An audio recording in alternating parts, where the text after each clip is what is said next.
Selamat pagi semuanya para partisipan sekalian. Assalamualaikum warahmatullahi wabarakatuh. Shalom, Om Swastiastu, Namo Buddhaya, dan salam kebajikan. Salam sejahtera untuk kita semua. Selamat datang di webinar Pojok Statistik UI yang kedua dengan tema Begin Your Data Journey, Belajar Art dari Nol. Perkenalkan, saya Yosi Tri Rahmanda, biasa dipanggil Yosi, dan hari ini saya akan menjadi MC dan moderator yang akan menemani serta memandu jalannya acara dari awal hingga akhir. Buat teman-teman partisipan yang belum on cam, bisa segera on cam sambil memakai background Zoom yang telah dikirim di grup WA ya. Nah, tanpa berlama-lama lagi, mari kita memasuki rangkaian acara pada hari ini, di mana kita akan melakukan pembukaan. Yang pertama adalah sambutan dari statistisi ahli media BPS Kota Depok kepada yang terhormat Bapak Satriana Yasmuarto, SSIMM. Saya persilahkan untuk menyampaikan sambutan. Assalamualaikum. Tes tes. Suara saya dengar?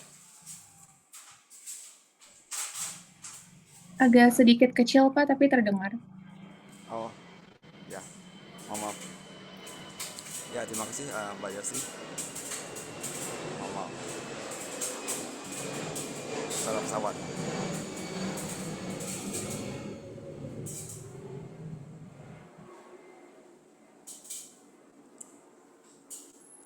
Ya, kita mulai ya. Terima kasih Mbak Yosi. Assalamualaikum warahmatullahi wabarakatuh. Alhamdulillahirobbilalamin. Wassalatu wassalamu ala sayyidina Muhammadin wa ala alihi wasallam. Yang pertama-tama mari kita mengucapkan puji syukur kepada Allah Subhanahu wa taala atas segala nikmatnya sehingga kita bertemu di acara webinar Pojok Statistik UI ini yang kedua ya tentang belajar R ya dari nol. Wah, bagus sekali nih.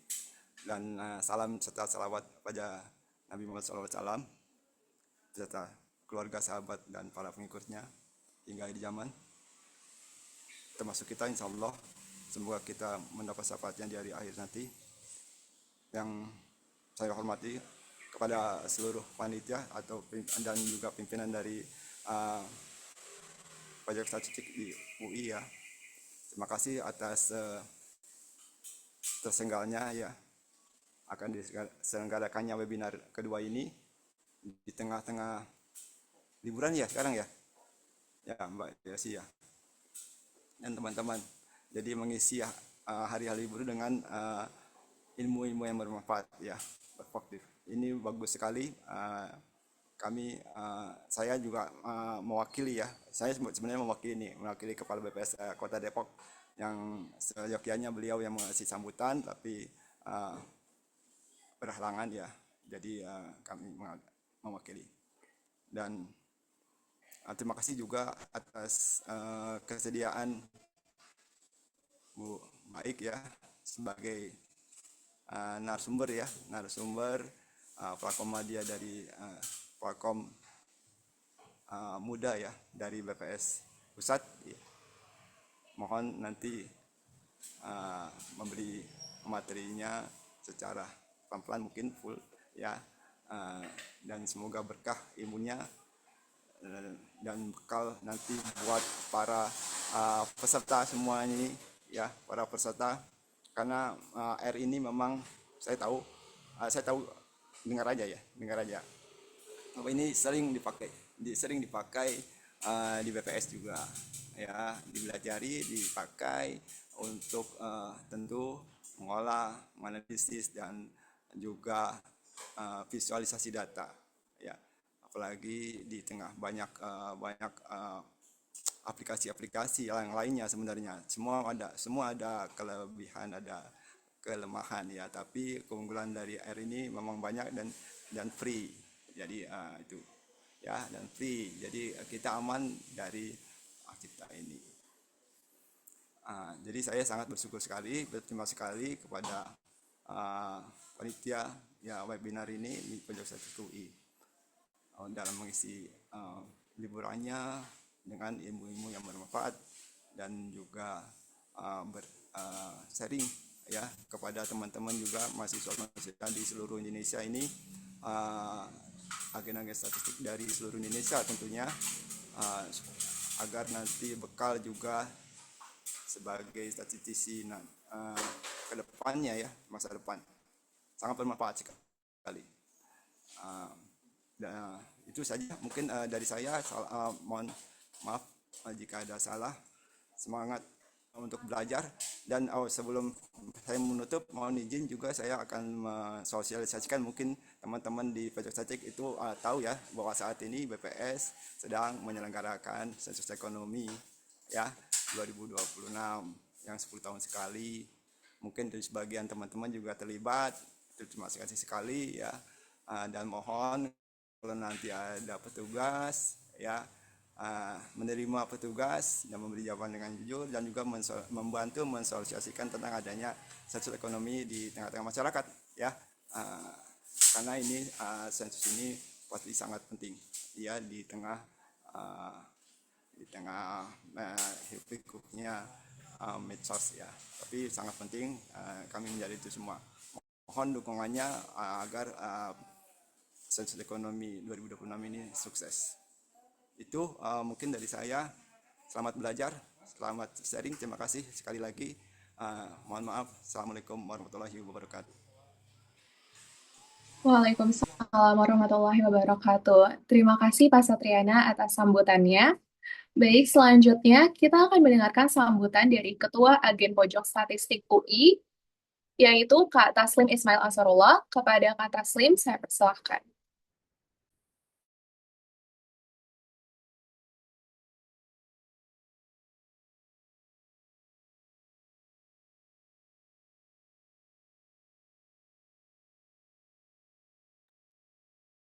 Baik, Assalamualaikum warahmatullahi wabarakatuh. Selamat pagi, salam sejahtera bagi kita semua. Yang saya hormati Bapak Satriana Yasmuarto, SSTMM, selaku statistisi ahli media BPS Kota Depok. Yang saya hormati Ibu Baik Nurul Hakiki, SSTMSC, selaku narasumber pada webinar kita pada hari ini. Serta teman-teman peserta webinar yang akan saya banggakan dimanapun kalian berada saat ini. Pertama-tama, mari kita panjatkan puji syukur kehadirat Tuhan Yang Maha Esa, karena atas rahmat dan karunia-Nya, kita masih diberikan kesehatan dan kesempatan untuk dapat hadir bersama-sama dalam acara webinar kedua yang diadakan oleh Pojok Statistik UI pada tahun ini. Perkenalkan, nama saya Taslim Ismail Ansrullah selaku Ketua Agen Pojok Statistik UI 2026, mewakili seluruh pengurus dan panitia yang telah mempersiapkan acara ini. Izinkan saya menyampaikan sepatah dua patah kata yang mungkin sebagai pembuka acara kita pada hari ini. Pada kesempatan kali ini, kami sangat bersyukur eh, pada Tuhan Yang Maha Esa, karena alhamdulillahnya kami dapat menghadirkan Ibu Baik Nurul Hakiki SSTMSC selaku narasumber yang akan membimbing kita belajar R mulai dari zat dasar gitu. Nah, semoga ilmu yang akan diberikan pada hari ini itu dapat menjadi bekal yang berguna bagi teman-teman semua, baik untuk keperluan perkuliahan, penelitian, maupun karir kita ke depannya. Kemudian kami ucapkan juga terima kasih sebesar-besarnya kepada Badan Pusat Statistik Kota Depok yang telah bersedia mendukung dalam penyelenggaraan acara ini. Secara khusus kami ucapkan terima kasih pada Yasmuarto SSIMM selaku statistisi ahli media BPS Kota Depok yang telah meluangkan waktu untuk hadir dan memberikan sambutan pada webinar kita hari ini. Tidak lupa juga saya ucapkan terima kasih kepada uh, seluruh panitia yang telah bekerja keras mempersiapkan acara ini mulai dari awal hingga akhirnya dapat terlaksananya webinar pada hari ini. Serta juga kepada teman-teman peserta yang telah meluangkan waktunya untuk bergabung bersama kami pada hari ini. Teman-teman sekalian, di era sekarang data sudah menjadi bagian yang cukup penting dan tidak dapat dipisahkan dari hampir semua bidang kehidupan, mulai dari dunia kerja, penelitian, hingga pengambilan kebijakan publik. Semuanya itu harus membutuhkan kemampuan untuk mengolah dan memahami data eh, dengan sangat baik. Apalagi eh, mungkin untuk platform atau software yang biasa digunakan itu salah satunya R.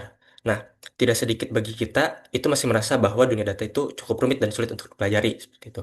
Nah, dari kondisi seperti itu, Pojok Statistik UI hadir sebagai ruang belajar yang terbuka bagi teman-teman semua, eh, khususnya bagi teman-teman yang mungkin baru ingin memulai perjalanan di bidang statistik atau data. Maka dari itu, pada kesempatan kali ini kami mengangkat tema Begin Your Data Journey, belajar R dari nol. Nah, dengan harapan webinar ini bisa menjadi langkah awal yang sederhana, namun dapat bermakna bagi teman-teman sekalian untuk bisa lebih mengenal mengenai R sebagai salah satu alat analisis data yang cukup banyak digunakan, baik di dunia akademik maupun dunia kerja. Besar harapan kami melalui webinar ini, teman-teman tidak hanya mendapatkan pengetahuan dasar mengenai R, tetapi juga semakin percaya diri untuk terus belajar dan mendalami dunia data untuk kedepannya.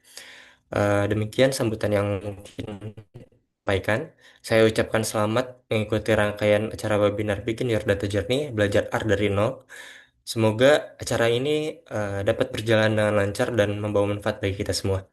Wabillahi taufiq wal hidayah. Wassalamualaikum warahmatullahi wabarakatuh. Waalaikumsalam warahmatullahi wabarakatuh. Terima kasih Kak Taslim atas sambutannya.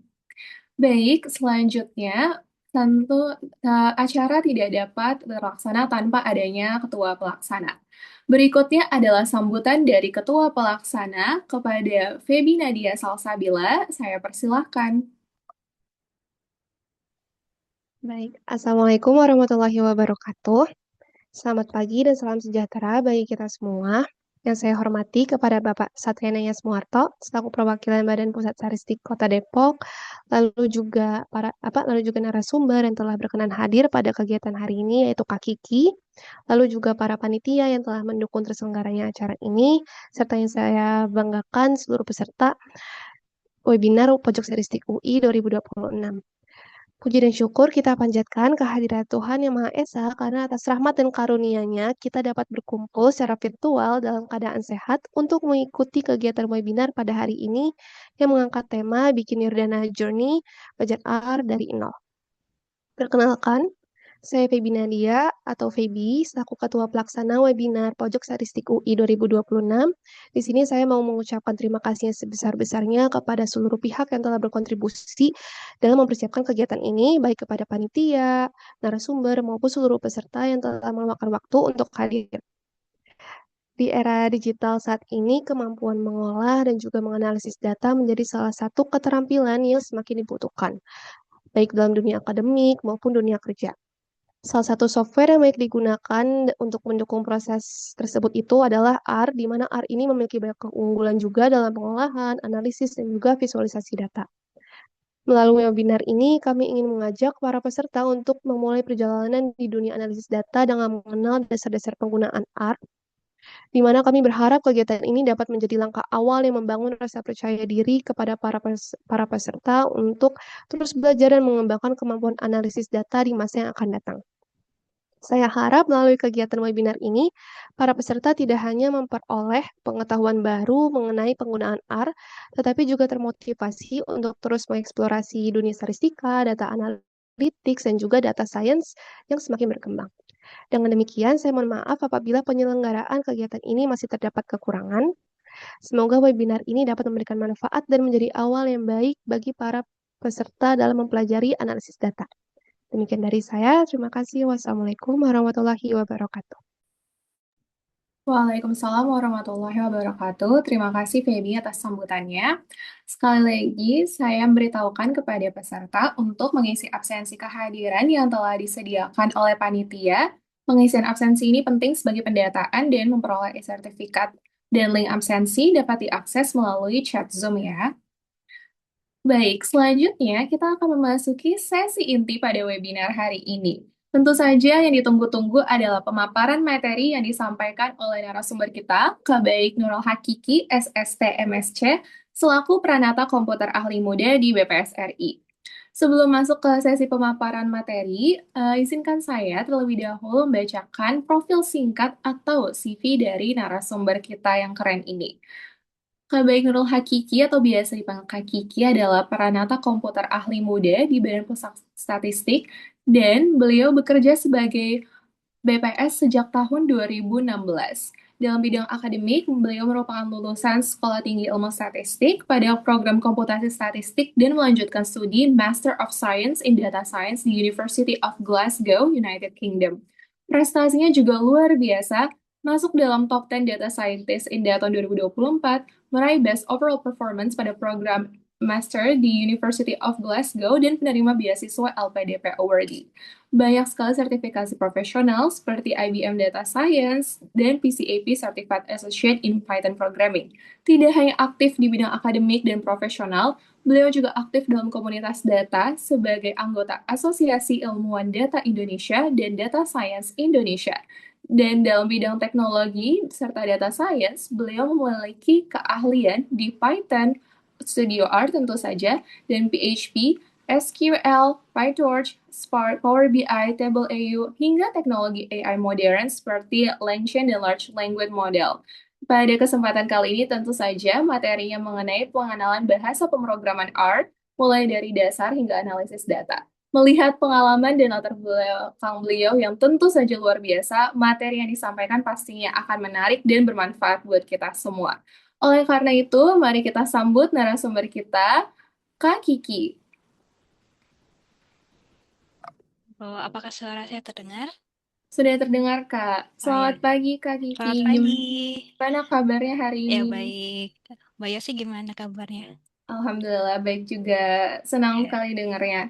ya, Sebelum kita mulai, nggak apa-apa, aku panggilnya Kak Kiki, aman ya? ya aman-aman. Baik, Kak Iya, Kiki. Salam kenal ya. Aku ya, salam Yosi, kenal. yang bagian dari Pojok Statistik UI akan membantu jalannya sesi kakak hari ini. Ya, baik, terima Oke, kasih. sama-sama, Kak. Tanpa berlama-lama lagi, sepertinya peserta juga sudah sangat antusias buat dengerin materinya. Maka mari kita simak pemaparan materinya selaku narasumber kita, Kak Kiki. Untuk Kak Kiki, waktu dan tempat dipersilahkan. Terima kasih atas kesempatan yang diberikan. Salam kenal adik-adik, teman-teman semua. Saya Kiki. Sesuai dengan tema webinar hari ini kita akan belajar R dari nol gitu. Jadi harapannya mungkin teman-teman atau adik-adik yang baru pertama mendengar R itu apa, itu nanti bisa paham lah sedikit-sedikit. Jadi bagaimana kita menganalisis data dengan R dan harapannya nanti mungkin setelah selesai webinar, teman-teman akan tertarik belajar lebih lanjut terkait R gitu. Jadi kan kalau webinar ini kan singkat ya, jadi kita mungkin hanya belajar dasar-dasarnya aja. Ini mungkin saya izin share screen ya, Kak, karena nanti mau bolak-balik antara demonya dan juga PowerPoint. Saya izin share ya.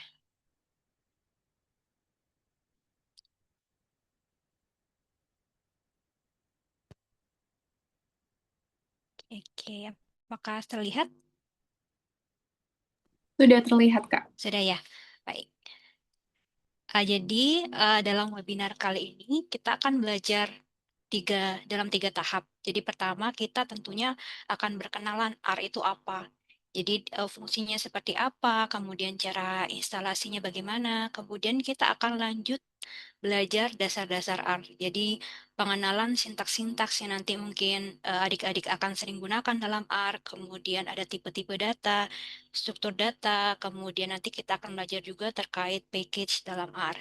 Kemudian yang terakhir nanti kita akan belajar analisis data. Di sini kita benar-benar menggunakan data. Jadi ada data nanti saya sediakan. Nanti kita akan belajar bagaimana kita mengimport data tersebut, kemudian bagaimana memahami datanya, sampai dengan bagaimana menginterpretasi model yang akan kita buat. Jadi nanti kita akan membuat model sederhana menggunakan regresi, kemudian kita belajar nanti bagaimana cara menginterpretasikannya. Gitu. Ya, kita lanjut ya ke bagian yang pertama. Jadi tentunya kita perlu tahu nih R itu apa. Jadi singkatnya, R itu sebenarnya adalah bahasa pemrograman gitu. Jadi mungkin kalau di pikiran kita, kalau kita dengar bahasa pemrograman itu yang mungkin yang terbayang itu nanti kita misalnya membuat aplikasi atau website seperti itu ya. Eh, Tapi untuk R ini dia emang bahasa pemrograman, tapi memang dirancang khusus untuk mengolah, menganalisis, dan juga memvisualisasikan data. Dan keunggulannya R ini dia open source, artinya dia itu selain gratis, dia itu bisa diakses oleh banyak semua orang, termasuk kita. Misalnya kalau kita mau berkontribusi dalam R itu sangat dimungkinkan seperti itu. Nah, R ini banyak digunakan dalam dunia akademis, kemudian di lembaga pemerintahan juga seperti BPS itu menggunakan R, dan sampai perusahaan teknologi seperti itu. Nah, mungkin kalau teman-teman pernah menganalisis data menggunakan Excel atau SPSS, itu kan dia berbeda ya. Jadi kalau SPSS atau Excel itu teman-teman tinggal ada antarmukanya. Jadi tinggal klik misalnya mau import data, tinggal klik menunya. Kemudian mau analisis nanti tinggal klik lagi seperti itu. Nah, R ini karena dia bahasa pemrograman, jadi nanti ketika kita menganalisis data, itu nanti kita akan menggunakan kode-kode seperti itu. Jadi kita perlu mengetik kodenya untuk bisa melakukan import seperti itu kita perlu ketik kodenya. Tapi keunggulannya dibanding Excel atau SPSS, mungkin karena kedengarannya kita harus mengetik kode, kedengarannya kayak susah gitu ya. Tapi itu ada keunggulannya. Jadi keunggulannya itu pertama dia itu eh, pertama itu bisa diulang-ulang kayak gitu. Jadi dia reproducible. Artinya dia bisa digunakan kembali. Jadi misalnya cukup kita itu mengketik kodenya itu misalnya dari import sampai analisis itu cukup sekali aja. Itu nanti bisa digunakan berkali-kali gitu. Beda kalau misalnya kita pakai Excel atau SPSS itu kan kita kalau misalnya ada data baru kita perlu klik-klik melakukan hal yang berulang-ulang seperti itu. Sedangkan kalau R cukup tinggal membuat skripnya itu satu kali dan bisa digunakan berkali-kali seperti itu. Dan keunggulan lainnya itu karena dia open source, jadi misalnya nih ada model statistik yang baru. Nah, itu karena semuanya bisa berkontribusi, itu nanti kemungkinan dia akan lebih cepat tersedia di R gitu, fungsi untuk melakukan itu. Dibandingkan misalnya kalau di Excel atau SPSS, itu kan kita harus menunggu dari perusahaannya itu untuk menyediakan fungsi tersebut. Kayak gitu. Jadi bakal lebih cepat lah update-nya seperti itu.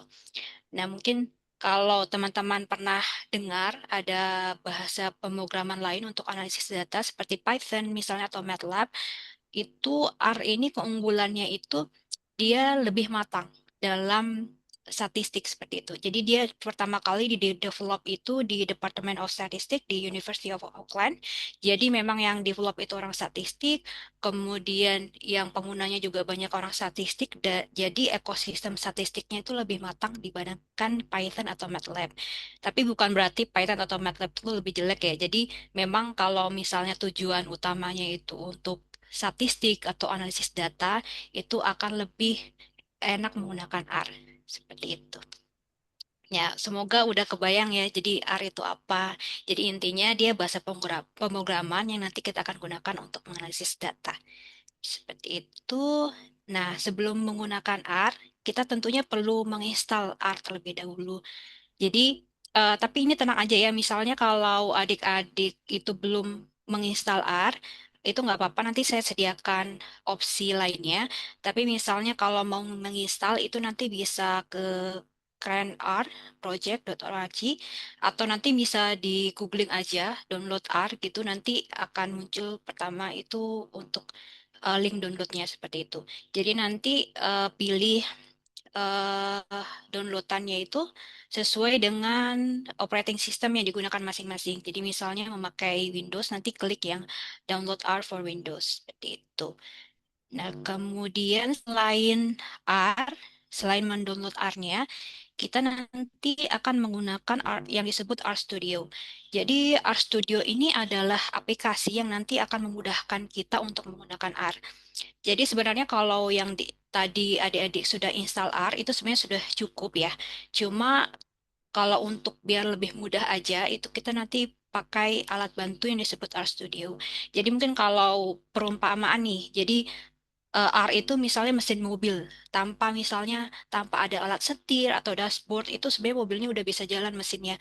Cuma kita butuh setir, terus butuh dashboardnya gitu untuk bisa berkendaranya lebih enak kayak gitu. Jadi RStudio ini ibaratnya ya tadi alat setirnya, kemudian dashboardnya seperti itu.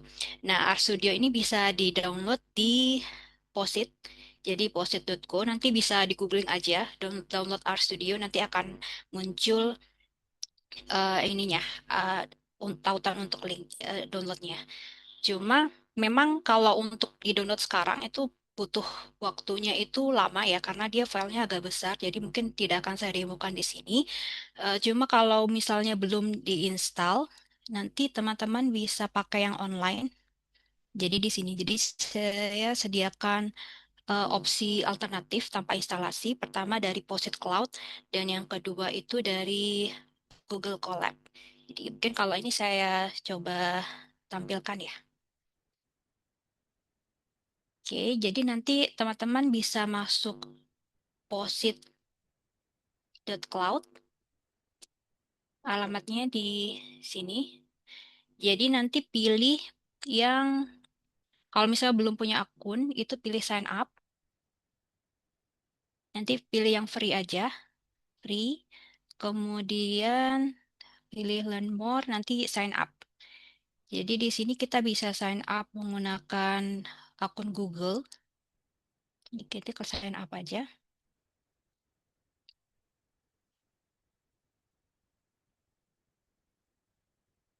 Jadi sebentar. Jadi nanti kalau sudah berhasil sign up, nanti di sini di bagian konten itu akan muncul project-projectnya. Nanti klik aja new project, kemudian pilih yang new Art Studio project. Jadi nanti diklik aja, ditunggu dia preparing dulu. Nanti akan tampilannya itu akan sama seperti Art Studio Desktop yang kita misalnya sudah install di komputer masing-masing. Ini opsi aja kalau misalnya teman-teman belum menginstal yang di desktop, karena kan butuh waktu cukup lama ya. Jadi kalau nunggu install dulu takutnya materinya ke skip. Jadi opsinya pakai yang ini aja, online. Nah, seperti ini. Nanti akan muncul tampilan seperti ini. Kemudian kalau misalnya males nih, nggak mau eh, misalnya daftar di banyak aplikasi, itu bisa pakai Google Colab, Google Kolaboratory. Ini klik aja, kemudian nanti akan muncul seperti ini, terus dipilih yang New Notebook.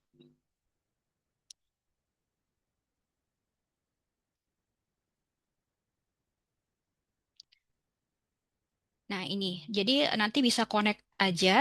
Cuma kalau Google Colab ini dia defaultnya di Python. Jadi nanti teman-teman perlu mengubah runtime-nya menjadi R. Ini tunggu ya. Jadi ini nanti kalau sudah connect diganti aja change runtime type.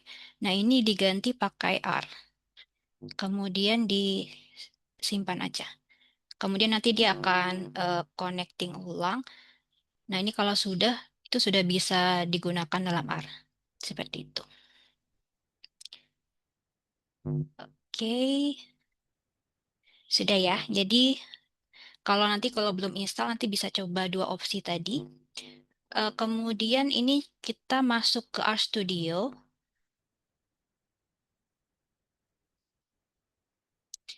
Sebentar.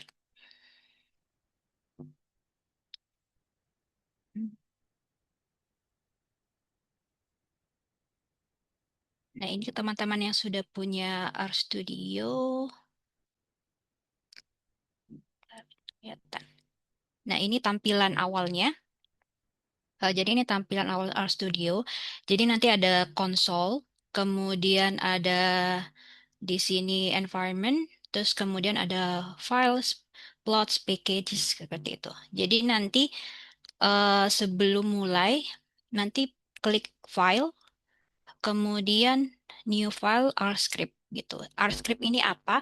Jadi RScript ini nanti isinya perintah-perintah yang kita bisa masukkan seperti itu. Kita klik aja ya new scriptnya. Jadi script ini nanti kita bisa isiin coding-codingannya seperti itu. Kemudian nanti kita bisa simpan. Kemudian kita bisa simpan nanti akan bisa kita pakai kembali. Seperti itu. Misalnya nanti kalau sudah di close aplikasinya, misalnya sudah tersimpan scriptnya nanti bisa dibuka lagi. Misalnya kalau teman-teman langsung mengketik kodenya di konsol itu bisa juga sebenarnya. Cuma nanti kalau misalnya dibuka lagi nanti hilang gitu kode-kodenya. Jadi baiknya itu nanti kita simpan dulu kodenya itu di script tadi, kemudian nanti akan bisa digunakan lagi berkali-kali seperti itu. Jadi kalau singkatnya nanti tuh biasanya di sini ada empat kan ya, ada script, tempat menulis script, di sini konsol, kemudian di bagian sini environment, dan kemudian di sini itu files. Jadi nanti kalau alurnya menggunakan RStudio itu kita mengketik perintahnya di scriptnya, misalnya ini, kemudian nanti kita run. Jadi setelah di run itu nanti hasilnya akan muncul di konsol. Seperti itu. Nah, nanti misalnya kita membuat suatu variabel, nanti kita belajar tentang variabel. Jadi, misalnya kita membuat suatu objek nih di R. Nanti objeknya itu akan muncul di bagian environment. Seperti itu. Kemudian ini file-files yang kita pakai di working directory, nanti lebih lanjutnya nanti akan saya jelaskan. Kemudian ini plot, nanti misalnya kalau teman-teman buat plot, nanti akan masuk di bagian sini. Dan ini ada tab packages, ini nanti akan muncul library-library yang sudah diinstal seperti itu. Ini dan help.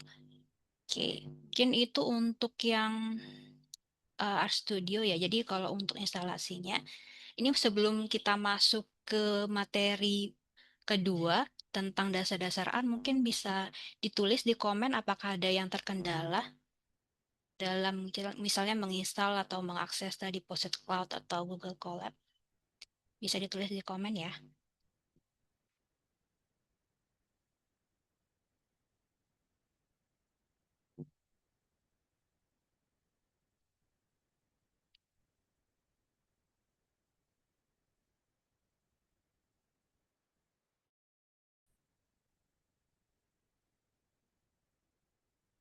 Ini sudah semua atau gimana? Ada yang kesulitan?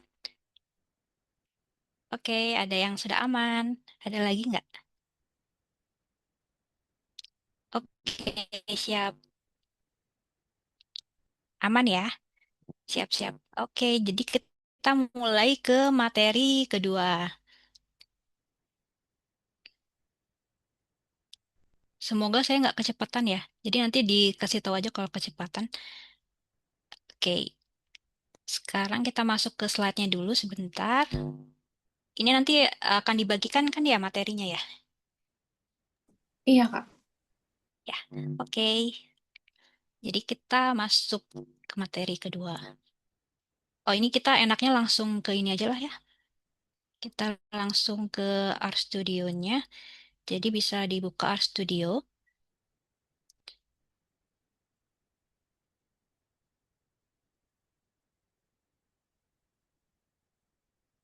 Oke.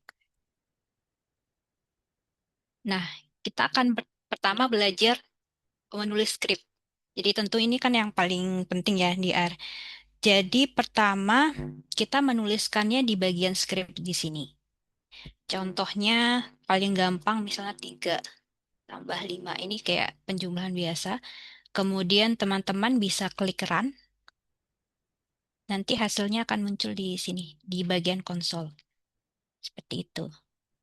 Nah, kemudian di R itu ada yang disebut komen. Jadi komen itu adalah baris kode yang nanti tidak akan dieksekusi. Seperti itu. Jadi kalau membuat komen, kita pakai ini. Kemudian misalnya tulis komennya seperti apa. Ini adalah penjumlahan. Jadi nanti ketika kita run, ini ketik, terus kita run ya. Itu nanti dia tidak akan muncul sebagai output, jadi tidak akan dieksekusi seperti itu. Nah, komen ini gunanya untuk apa? Itu gunanya misalnya kalau teman-teman nanti misal membuat skrip, terus nanti ketika dibaca ulang oleh teman-teman atau oleh orang lain itu akan gampang dipahami seperti itu. Jadi kadang-kadang kan kita sudah nulis baris panjang nih skrip, terus pas kita baca lagi kadang-kadang kita bingung kenapa nih seperti itu. Itu biasanya praktik baiknya itu kita menuliskan komen seperti itu. Kenapa kita membuat kode seperti itu? kayak gitu. Jadi nanti akan sangat berguna komen ini. Kemudian kita akan belajar yang disebut objek. Jadi di R itu ini akan sering digunakan. Jadi kita akan membuat objek atau variabel. Jadi gampangnya objek atau variabel itu adalah sebuah kotak gitu. Jadi kita punya kotak, terus kita mau memasukkan suatu nilai ke dalamnya seperti itu. Jadi nanti kotak ini nanti bisa diubah-ubah isinya. Dan misalnya enaknya misalnya kalau kita sudah kasih nama nih ke kotak, kalau kita mau panggil lagi kita nggak perlu memanggil nilainya tapi mengambil nama kotaknya seperti itu. Oke nanti nggak penjelasannya mungkin nggak kebayang, tapi coba kita coba aja ya. Jadi kita membuat objek pertama yang misalnya nama. Jadi kita membuat suatu kotak atau objek yang namanya nama, kemudian kita pakai tanda ini kurang, terus dikasihin strip seperti itu. Nama misalnya, ini kalau untuk nama kan nanti kita pakai kata ya, jadi pakai huruf itu harus ada tanda petiknya. Misalnya nama Kiki, seperti itu. Kemudian kita enter lagi tinggi. Misalnya 150 seperti itu. Nah, ini ketika kita run,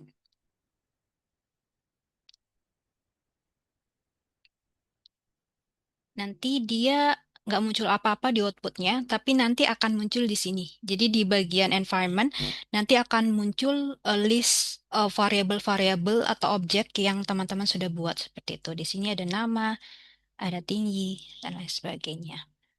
Nah, misalnya kita mau membuat lebih dari satu objek atau variabel dengan isi yang sama, itu bisa. Jadi misalnya kita pilih apa ya, buah misalnya gitu. Buah, kemudian ini buah satu, buah dua misalnya. Jadi nanti yang tanda kurang strip ini ditulis berkali-kali. Misalnya buah tiga itu sama dengan 5 seperti itu. Jadi nanti ketika ini di run, ada 3 variabel yang terbentuk dengan nilai yang sama. Jadi contohnya buah satu nilainya 5, buah 2 5, buah 3 juga 5. Seperti itu. Kemudian, nah ini objek ini nanti dia dapat berisi macam-macam. Jadi bisa tadi kata-kata seperti ini, kemudian bisa angka, kemudian nanti bisa isinya itu tabel, data yang kita punya, seperti itu, atau plot, bahkan itu nanti isinya bisa macam-macam. Dan kalau kita mau memanggil si objek ini, cukup tulis namanya aja. Jadi misalnya, kalau kita nama seperti itu. Sorry, nama, terus kita misalnya run, itu nanti akan muncul value atau nilai dari objek tersebut. Kayak gitu. Nah, untuk penulisan variabel ini itu sebenarnya ada ketentuannya. Jadi pertama, dia itu hanya boleh diisi oleh alfabet. Jadi A sampai Z, kemudian boleh diisi angka, dan dia boleh diisi juga oleh 2 titik atau underscore seperti itu. Selain itu nggak boleh. Nah, terus dia nggak boleh ada spasinya. Jadi misalnya kalau membuat ada misalnya nama saya, nah ini nggak boleh. Jadi harus dipisahkan dengan titik atau underscore. Terus dia nggak boleh dimulai angka. Jadi nggak boleh nih misalnya 12 baru nama saya gitu. Tapi misalnya nama saya 12, nah itu baru boleh. Kayak gitu. Terus dia juga tidak boleh menggunakan nama-nama, ada nama-nama yang di reserve oleh R. Contohnya true, kemudian false seperti itu, atau NA itu nama-nama yang sudah di reserve sama R. Jadi kita tidak boleh menggunakan nama-nama ini sebagai nama variabel kita. Kemudian eh, nama variabel itu dia case sensitif. Jadi misalnya kalau adik-adik nanti membuat variabel yang namanya nama seperti ini. nanti dia akan berbeda dengan misalnya nama seperti ini. Jadi nama yang n-nya kecil sama nama yang n-nya besar nanti akan jadi dua variabel yang berbeda seperti itu. Nah, ini untuk penamaan variabelnya ya. Ini lebih lengkapnya nanti ada di slide. Jadi misalnya kalau nanti lupa bisa lihat-lihat slide-nya aja. Ini untuk nama variabel ya. Nah, kemudian tadi kan sudah saya jelaskan. Jadi nanti objek atau variabel ini bisa diisi banyak tipe seperti itu. Jadi kita belajar pertama tipenya itu disebut karakter. Jadi karakter itu yang tadi misalnya nama ini disebut karakter. Kalau atau bahasa pemrograman di bahasa pemrograman lain itu biasa disebut string seperti itu. Tapi di R itu umumnya disebut karakter seperti itu. Jadi kalau untuk yang karakter ini dia itu nanti ditandai oleh tanda quote gitu, tanda petik seperti itu. Baru kita bisa membuat yang namanya eh, variabel bertipe karakter. Kemudian ini kita belajar ini ya, tipe-tipe data. Jadi saya kasih komen dulu, tipe-tipe data. Oke, ini yang karakter. Kemudian kita belajar lagi yang disebut numerik. Jadi numerik ini angka. Gampangnya angka. Contohnya misalnya tadi tinggi, ini 155 misalnya. Nah, ini yang disebut numerik. Nah, numerik ini dia bebas, misalnya bisa angka bulat atau angka yang ada desimalnya. 155. Seperti ini, kayak gitu. Jadi ini numerik. Nah, sebenarnya dalam numerik ini ada yang disebut integer juga. Integer itu hanya untuk bilangan bulat, tapi mungkin kalau sekarang tidak udah nggak usah dipikirin kalau untuk integer. Jadi kalau integer itu nanti biasanya contohnya tinggi 155L ini integer. Dia sebenarnya sama-sama angka, cuma kalau di integer itu dia hanya menerima bilangan bulat. Seperti itu. Jadi umumnya yang dipakai sih numerik karena dia bebas, dia bilangan bulat atau misalnya tidak bulat itu bisa di dalam numerik. Tapi kalau yang integer ini biasanya dipakai kalau misalnya variabelnya itu atau objeknya hanya menerima bilangan bulat. Dan kenapa dipakai orang padahal kan ada numerik ya? Itu karena biasanya memorinya seperti itu. Simpanan itu biasanya lebih ringkas gitu. Tapi mungkin nggak usah terlalu dipikirin, kita belajar numerik aja. Kemudian selain itu ada yang disebut boolean atau logical. Jadi boolean itu isinya misalnya false atau true seperti itu. Misalnya,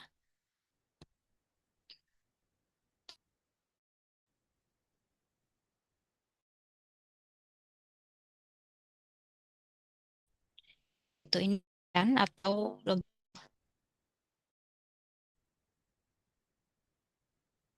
itu ini tipe-tipe data. Ada sebenarnya yang disebut juga fact, tapi nanti kita belajar vektor. Jadi vektor itu kategori. Misalnya jenis kelamin itu nanti bisa perempuan atau laki-laki. Ini nanti kita belajar karena sebenarnya agak apa ya? Jadi nanti akan dipakai dalam pemodelan seperti itu. Jadi intinya dia kategorik. Bisa ada banyak nilai gitu untuk dalam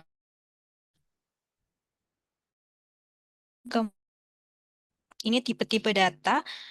Kemudian kenapa kita penting belajar tipe-tipe data? Pertama, karena untuk setiap data itu nanti operasi yang digunakan itu bisa berbeda kayak gitu.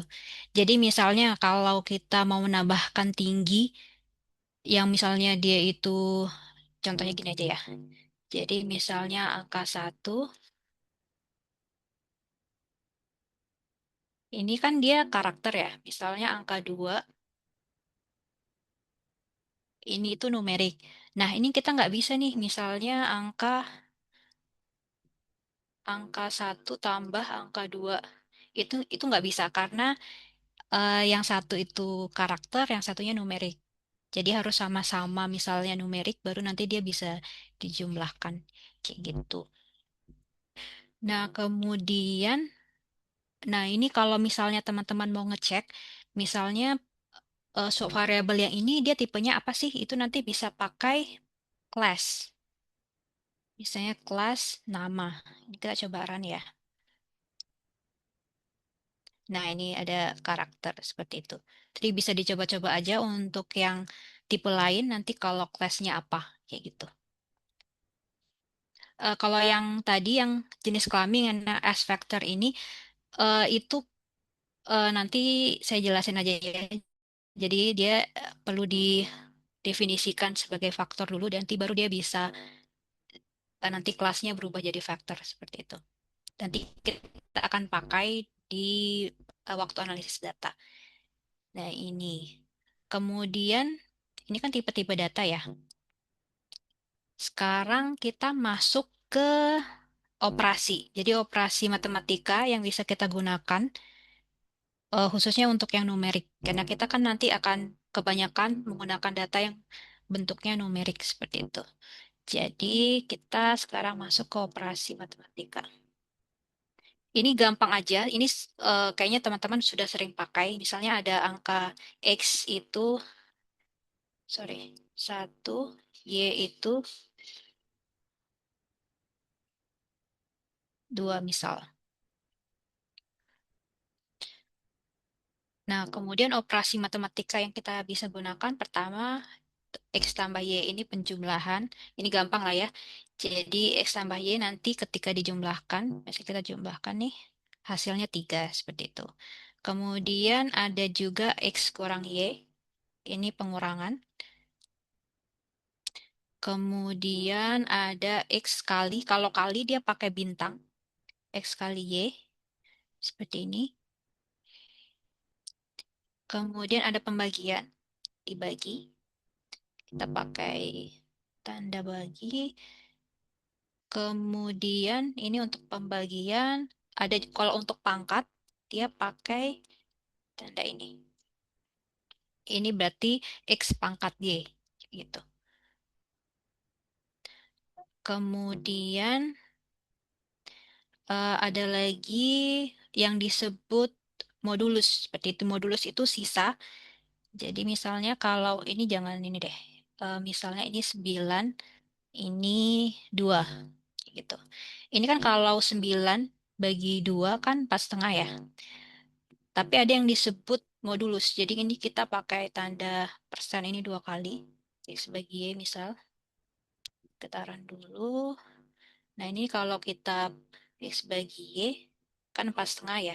Tapi kalau X modulus Y itu nanti munculnya 1. Jadi modulus itu apa? Itu hasil sisa pembagian. Jadi kan kalau kita 9 bagi 2 itu kan 4, kemudian sisa 1. Nah, sisanya itu yang akan nanti muncul di kalau kita melakukan modulus ini seperti itu.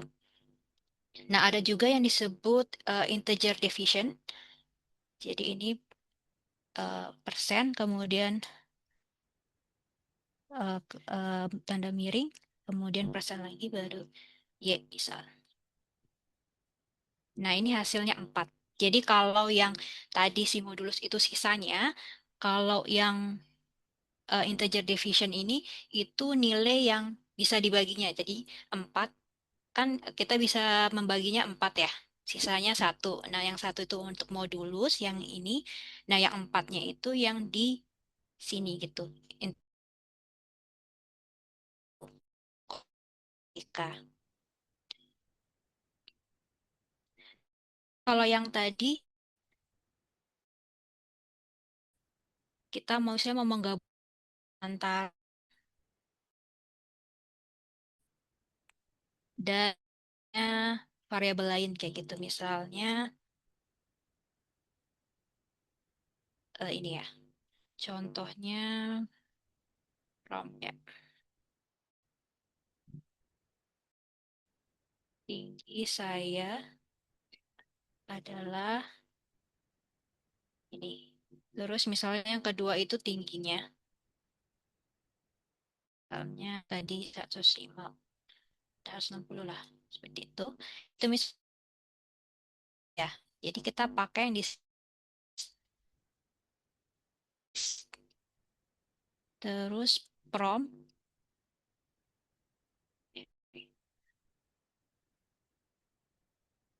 Jadi nanti ini ketika kita jalankan, nanti dia bisa menyatu kayak gitu. Jadi nanti dia akan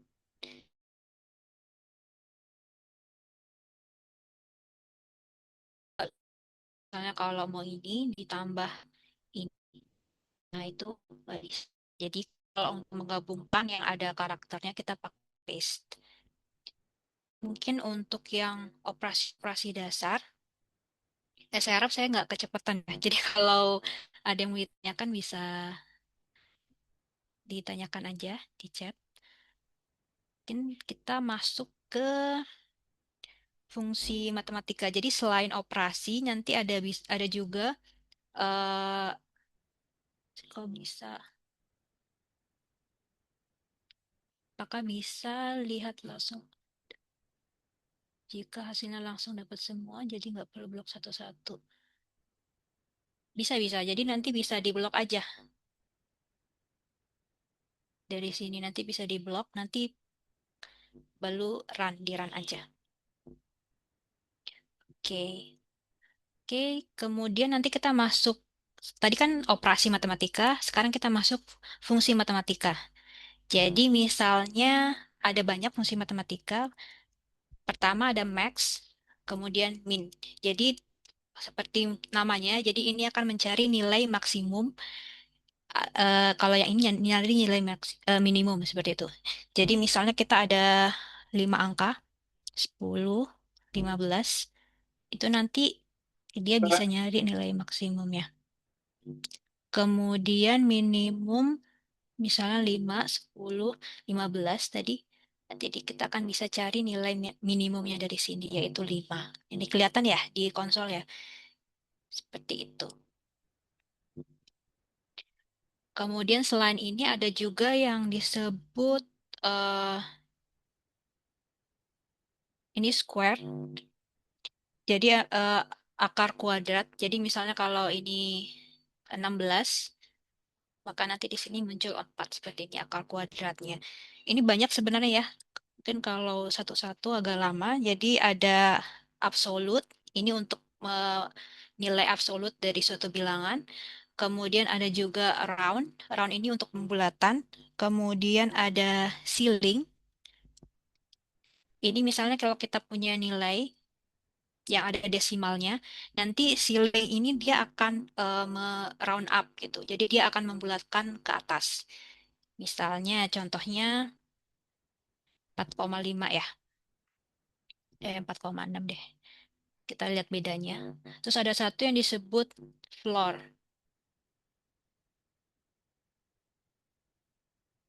4, ini kita misalnya kalau kita run. Nah, ini. Jadi kalau round ini nanti dia ke 5. Karena dia kan 4,6 jadi dia dibulatkan jadi 4 jadi 5. Hasilnya sama kayak ceiling. Jadi ceiling itu akan dia membulatkan ke atas. Kalau floor ini dia akan membulatkan ke bawah. Kayak gitu ya. Ini beberapa fungsi matematika nanti yang bisa dipakai.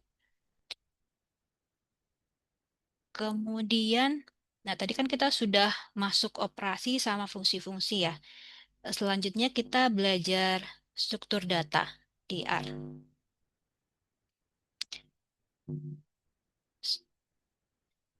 Struktur data. Jadi kalau tadi kita belajar tipe data. Jadi tipe data itu ada banyak. Tadi kan ada karakter, kemudian ada numerik, ada boolean, seperti itu. Nah, struktur data ini itu bagaimana kita mengatur data-data tadi ke dalam suatu misalnya kita tadi udah punya kotak-kotak nih. Nah, kita mau mengaturnya di suatu lemari itu bagaimana? Itu yang disebut struktur data. Jadi yang pertama ada banyak struktur datanya. Jadi yang paling pertama yang gampang itu namanya vektor. Jadi mungkin teman-teman kalau belajar matematika mungkin sering ya dengar vektor ya. Jadi vektor itu apa? Jadi mungkin kita buat aja dulu ya. Jadi kita bikin vektor 1. Nah, untuk vektor ini cara buatnya kita pakai C ini singkom C misalnya terus 1, 2, 3 ini nanti dia sudah jadi vektor kayak gitu. Run. Nanti kan muncul di environment itu ada vektor 1 kayak gitu. Nah, vektor ini dia itu nilainya isi-isinya itu harus sama semua. Jadi kalau mau numerik, numerik semua. Kalau mau eh, apa tadi karakter, nah harus karakter semua. Jadi tidak boleh ada yang jenis datanya itu berbeda kayak gitu. Ini vektor. Dan nanti misalnya kita sudah bikin vektor kayak gini. Kalau mau manggil misalnya yang vektor pertama itu kita tinggal pakai gini aja 1. Oke. Jadi nanti dia akan muncul 1. Jadi misalnya mau 1 sampai 2 itu nanti akan muncul 2 kayak gitu. Jadi nanti kalau untuk manggil nilai di indeksnya. Jadi ini disebut indeks. Jadi kalau yang urutan pertama itu indeks pertama, urutan kedua indeks kedua dan seterusnya. Gitu. Nah, tadi kan kalau vektor itu dia harus sama ya eh, nilai dalam semua nilai dalam vektor itu. Nah, kita maunya beda-beda nih. Nah, itu kita bisa pakai yang disebut list. Misalnya list 1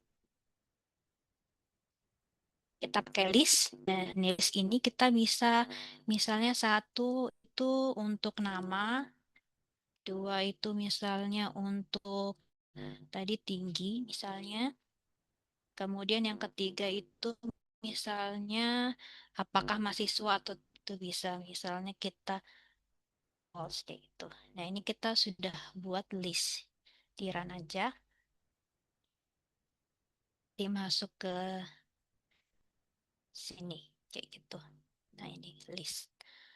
Nah, untuk manggil list itu misalnya kalau kita panggil mau list yang pertama, yang urutan pertama misalnya kalau kita klik 1, list 1, nanti dia yang ketika di run itu nanti hasilnya list juga kayak gitu. Tapi misalnya kalau kita hanya mau ngambil nilainya, ini kita 2 kali aja. Ya. List nanti dia akan ditampilkan nilainya aja. Nah, kalau list ini, kalau vektor tadi kan dia harus sama semua. Nah, list ini selain dia nilainya bisa berbeda-beda, dia kita bisa kasih nama kayak gitu. Jadi misalnya list pertama itu eh, nama sama dengan, kemudian tinggi sama dengan, kemudian mahasiswa sama dengan kayak gitu. Jadi ini kita misalnya kok run ulang. Nah, kalau di run ulang nanti kita bisa manggil misalnya list itu berdasarkan namanya. Jadi list 1 kita pakai tanda dolar nama kayak gitu. Nanti kalau kita run nanti akan muncul namanya kayak gitu. Jadi enaknya kalau list nanti kita bisa memberi nama untuk setiap value-nya itu dan jadi nanti ketika dipanggil akan lebih gampang. Kemudian tadi kita sudah belajar vektor. Jadi kan kalau vektor sama list ini dia hanya kayaknya satu aja gitu ya dimensinya. Jadi kita kalau mau lebih dari satu dimensi, kita ada opsi lain namanya matriks. Jadi matriks itu ininya adalah vektor yang dimensinya lebih dari satu, ya gitu. Misalnya kayak buat tabel seperti itu. Nah, tabel yang isinya tulis-list itu disebut matriks. Jadi untuk membuat matriks, kita gampangnya misalnya kita buat matriks 1, terus matriks ini, nah kita misalnya mau mengisi dari angka 1 sampai 9. 1 sampai 9. Jadi tanda ini itu bisa buat menandakan ini sampai berapa kayak gitu. 1 sampai 9. Kemudian kita bisa buat jumlah N row itu jumlah barisnya berapa, misalnya 3. Kemudian N col, yaitu misalnya jumlah kolomnya 3. Jadi nanti ini akan berbentuk matriks. Seperti itu. Ini kalau matriks mungkin ya kita kayaknya nggak gitu pakai ya untuk analisis data, tapi mungkin cukup untuk tahu aja. Jadi kalau mau membuat vektor yang banyak apa namanya dimensinya itu bisa buat matriks. Nah, yang sering kita pakai nantinya itu disebut data frame. Jadi data frame itu kalau tadi kan matriks itu vektor ya, jadi banyak vektor. Kalau list yang dimensinya banyak itu disebut data frame. Jadi nanti kita akan sering pakai ini. Jadi kita mungkin fokus ke sini aja. Jadi misalnya kita punya list tadi, misalnya mahasiswa, data frame satu deh, data satu. Nah, kita membuat data frame. Data frame ini isinya nanti bisa banyak. Jadi misalnya nama, di sini kita buat A, B, C, kayak gitu.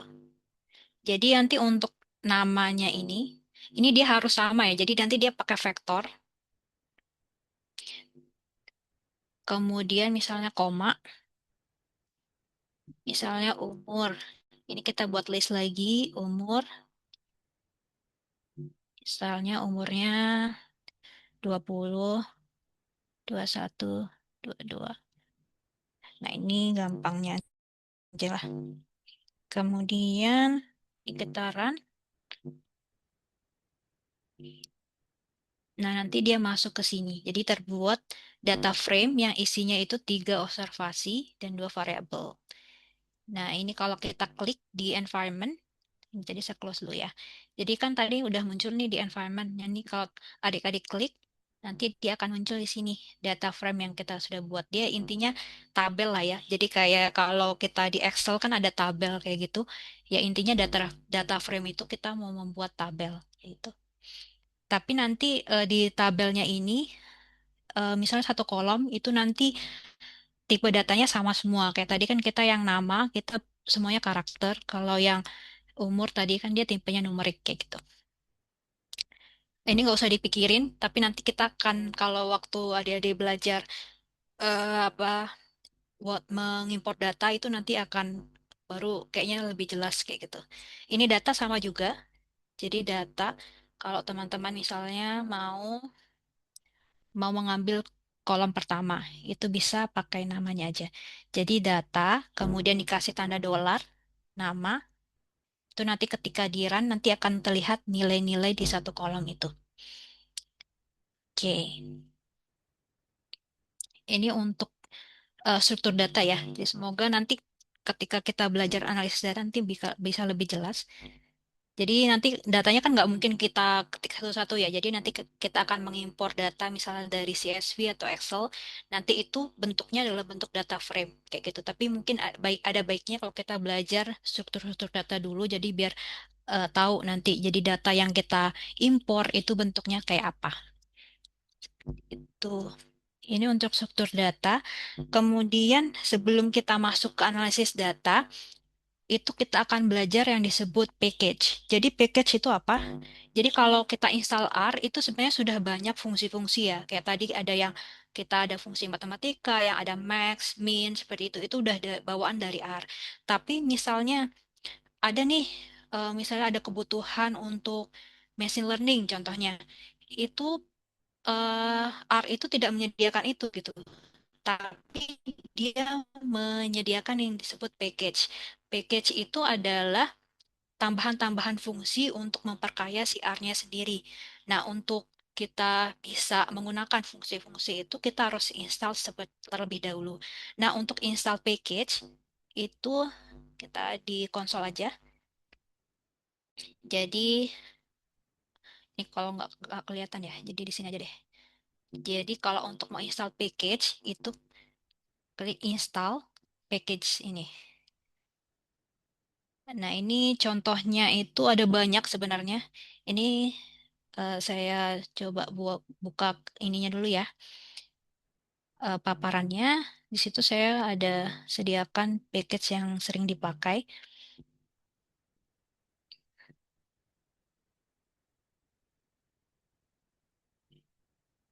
Oke, jadi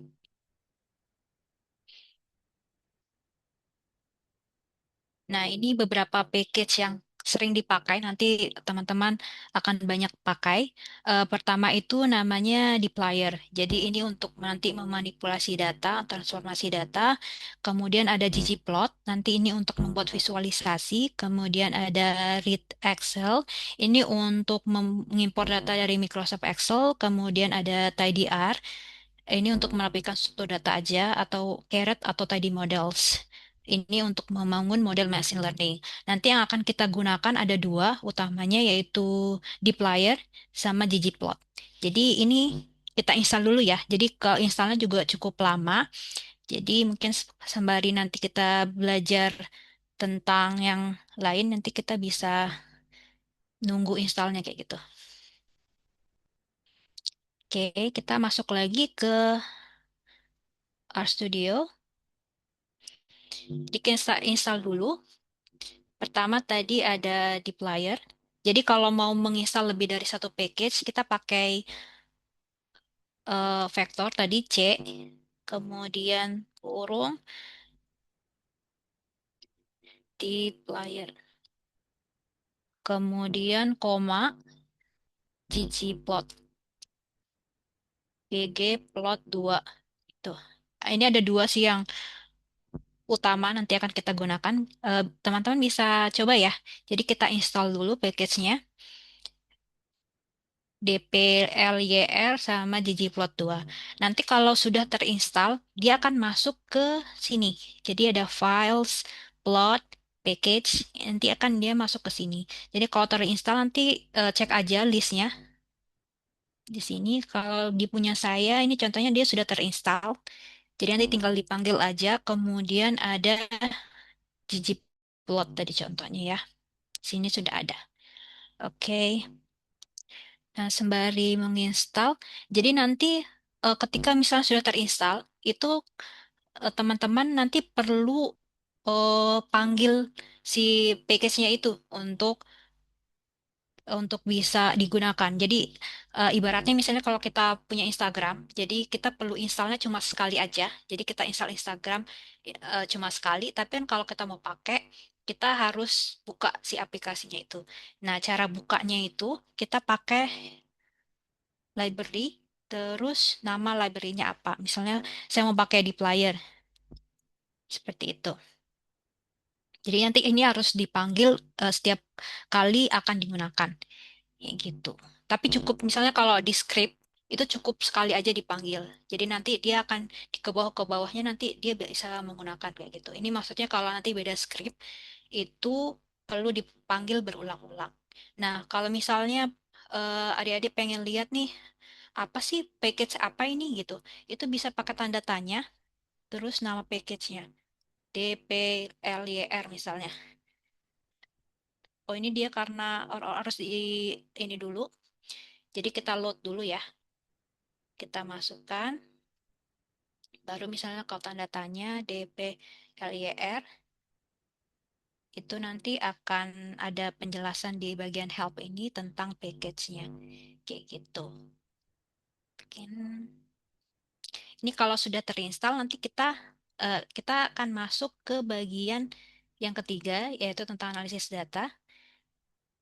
Ini saya sudah sediakan sebenarnya datanya. Nanti saya ini di sini ya, saya share di link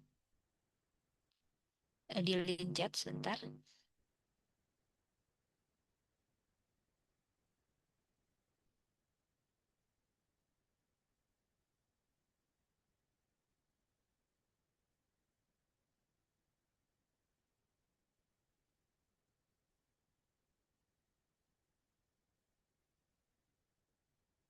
Bisa dibuka ini link yang saya tuliskan di chat.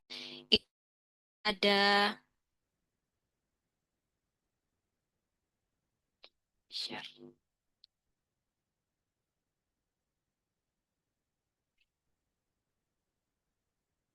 Nah, ini. Jadi nanti ada ini data life expectancy itu di-download aja,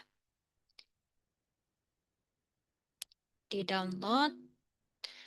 Kemudian di folder itu juga sebenarnya sudah ada notebooknya, nanti bisa dibuka aja ya. Jadi dibuka, terus dipilih yang buka di Google Colab, nanti ada kode-kodenya di situ, tinggal di-run aja.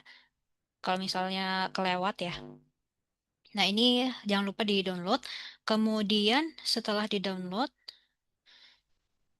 kita masukkan ke folder project kita. Ini tadi saya belum jelaskan, jadi nanti di bagian files yang di kelihatan ya. Jadi di bagian files di sini itu nanti isinya adalah project kita, folder project kita. Jadi misalnya kalau teman-teman punya folder lain, mau misalnya folder lain kayak gitu, itu bisa misalnya di sini documents, kita mau pilih folder apa, projects misalnya, terus di sini, sorry, ini misalnya saya foldernya webinar ini, kemudian di bagian demo seperti itu akan saya gunakan sebagai working directory. Nanti diklik aja more. Nah, setelah kita tahu foldernya mau yang mana, nanti klik more, kemudian set as working directory. Ini gunanya apa? Jadi kalau kita sudah setting working directory, nanti itu eh, misalnya kita punya data nih, data yang ini. Kalau kita nggak setting working directory, kita harus menulis full alamat dari datanya, kayak gitu. Jadi kalau kita sudah setting working directory, kita tinggal panggil nama datanya aja. Kalau enggak, itu berarti nanti harus ditulis nih, misalnya documents, projects, webinar, demo, kemudian nama filenya. Tapi kalau ini kan kita sudah setting ya working directory-nya, jadi cukup manggil namanya aja nanti. Oke. Ini saya harap udah semua ya. Jadi kita akan mulai analisis data. Jadi sudah di-download semua ya. Jadi kalau sudah di-download nanti dimasukkan ke foldernya, ke folder proyeknya. Itu nanti baru kita bisa coba import datanya kayak gitu. Jadi dalam analisis data itu kan ada pipeline. Jadi yang pertama tentunya kita perlu import datanya. Jadi setelah import data, itu tentunya kita harus paham dulu data kita itu seperti apa kayak gitu. Jadi karakteristiknya seperti apa, jumlah kolomnya seperti apa, kemudian nanti baru kita bisa tahu eh, apa kita mau membersihkan datanya seperti misalnya ada yang data-data yang dia itu kosong seperti itu tindakan apa yang akan kita lakukan. Nah, setelah dibersihkan, baru nanti kan kita akan visualisasi. Jadi kita mau lihat visualisasi dari datanya, baru kemudian kita membuat model. Seperti itu. Setelah membuat model, tentunya kita perlu interpretasi dari model yang sudah kita buat. Jadi, oke. Syarat bentuk data dokumen.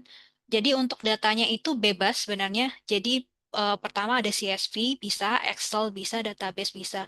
Kalau PPT nggak bisa ya. Jadi harus data yang memang ada strukturnya kayak gitu. Jadi kalau yang paling umum sih Excel ya. Jadi Excel, CSV seperti itu. Kemudian kalau misalnya punya akses ke mikrodatanya BPS itu dia pakai DBF database. Itu dia beda-beda untuk ininya. eh Pertama kita ini ya import data dulu. Jadi kalau misalnya teman-teman punya datanya itu Excel, kita perlu library yang disebut tadi read Excel. Tapi ini karena saya CSV, jadi data yang kita pakai nanti itu CSV, jadi nanti kita nggak perlu library lain, jadi cukup yang bawaan R. Terus kalau misalnya pakai yang DBF, itu kita pakai foreign library-nya, seperti itu. Ini kita langsung aja import data yang tadi yang kita sudah punya life expectancy. Jadi kita import data dulu ya. Mau ininya saya kirim ulang ya. Sebentar. Ini bisa dibuka nggak ya? Oke.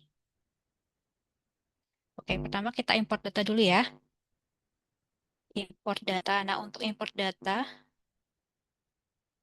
itu cukup misalnya data. Namanya kita misalnya namakan objek itu data. Kemudian read CSV. Jadi nanti enaknya di eh, RStudio itu nanti dia kasih pilihan gitu fungsi yang bisa digunakan. Read CSV, kemudian kita tulis nama datanya, misalnya life expectancy data.csv. Ini bisa kita run, nanti dia akan muncul di sini, di environment. Nanti teman-teman bisa klik. Nah, ini kelihatan nih bentuk datanya kayak gimana. Ada country, year, status, dan lain-lain. Kayak gitu. Nah, ini kita sudah import kan ya, import data. Selanjutnya kita mau melihat struktur dari datanya. Jadi yang pertama yang kita bisa lihat itu misalnya kita mau lihat nih sedikit tampilan datanya gitu. Kita bisa pakai head data. Ini nanti dia ngasih snapshot gitu datanya. Nah, contohnya kayak gini. Jadi 6 yang teratas nanti dikasih lihat teratas. Kemudian kalau mau lihat 6 data terbawah kita pakai tail data. Kayak gitu. Ini 6 data terbawah. Kemudian kita mau lihat struktur dari datanya misalnya. Kita str, klik data, str ini struktur, jadi str data. Nanti akan kelihatan nih, misalnya di kolom country itu tipenya apa, karakter, year itu integer, terus status itu misalnya karakter dan lain sebagainya. Terus kita misalnya mau melihat dimensi dari datanya, itu dim, data. Nah, ini kelihatan. Jadi kita punya 20938 row, baris, dan 22 kolom kayak gitu. Nah, misalnya kalau mau tahu kolomnya namanya apa aja, kita pakai names, data. Jadi names, kemudian nah ini ada nama-nama dari ininya, dari datanya, nama-nama kolomnya. Nah, kita pengen tahu nih sekarang summary, statistik deskriptif dari data kita. Itu kita pakai summary data. Nah, di sini kalau kita run nanti akan kelihatan tuh. Jadi minimum contohnya untuk yang year, minimumnya itu berapa, maksimumnya berapa, kemudian minnya berapa kayak gitu. Jadi kalau untuk statistik deskriptifnya nanti kita bisa pakai summary ya. Oke, ini untuk struktur datanya. Jadi kita sudah sedikit paham lah ya. Jadi ini data tentang angka harapan hidup kayak gitu. Jadi di setiap negara. Kemudian di sini ada eh, kematian orang dewasanya, kemudian kematian bayi seperti itu. Jadi datanya nanti kita pengen lihat nih hubungan antara angka harapan hidup misalnya dengan variabel-variabel ini kayak gitu. Oke, ini kan kita sudah lihat struktur data. Kemudian selanjutnya kita mau membersihkan data kayak gitu. Jadi apa sih yang mau dibersihkan? Jadi pertama kita perlu melihat nih di data kita itu ada yang kosong-kosong nggak? Jadi kalau mau lihat caranya, kita sum jumlah SNA itu artinya data yang kosong. Jadi misalnya kalau ada data yang kosong itu dia masuk ke NA kayak gitu. Jadi kalau kita mau lihat berapa sih jumlah yang kosong di data kita, kita bisa pakai ini. Nah, ternyata di data kita itu ada 2563 nih yang kosong. Nah, kita pengen tahu sekarang yang kolom mana aja sih yang ada kosongnya. Itu kita bisa pakai call sums. Kalau tadi kan sums aja ya. Sekarang kita pakai call sum. Ya, call sum. Call sum. Kemudian is NA. Kayak gini.